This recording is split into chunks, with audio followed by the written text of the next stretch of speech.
Жазғы демалыс уақыты оқушылар үшін алуан түрлі қызықтарға толады. Әсіресе шомылу маусымы қуаныш пен шаттық сыйлап ерекше әсерге бөлейді.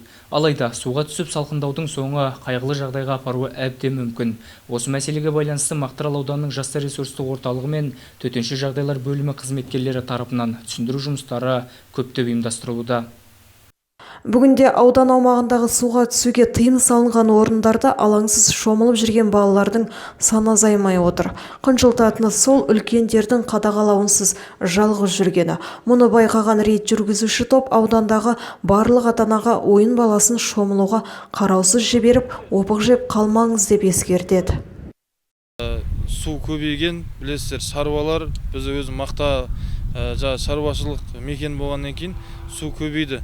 Су көбейгеннен кейін ағыс көбейді. Ал соның енді оған ешкім былай нақты жауап бере алмайды. Сол үшін бірге осындай жаңағыдай кері байланыс орнататын нәрселерге бірге күрессек, бірге алдын алсақ, обедтің уақытында бала үйде тынықса, содан кейін өздеріңізден бірге шықса, өздеріңіз бірге барып, басында тұрып шомылдырсаңыздар, үстеріне андай жакетін әперсеңіздер қорғаныш үшін.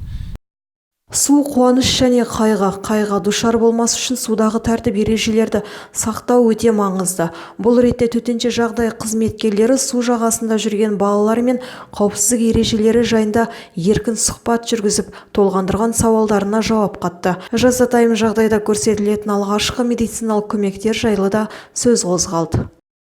Біздің тараптан ішкі істер бөлімі қызметкерлерімен, яғни біздің тараптан ішкі істер қызметкерлері тарапынан бізде бірлескен бұйрығымыз бар. Апта сайын бізде рейдтік шара жүргізіліп отырады.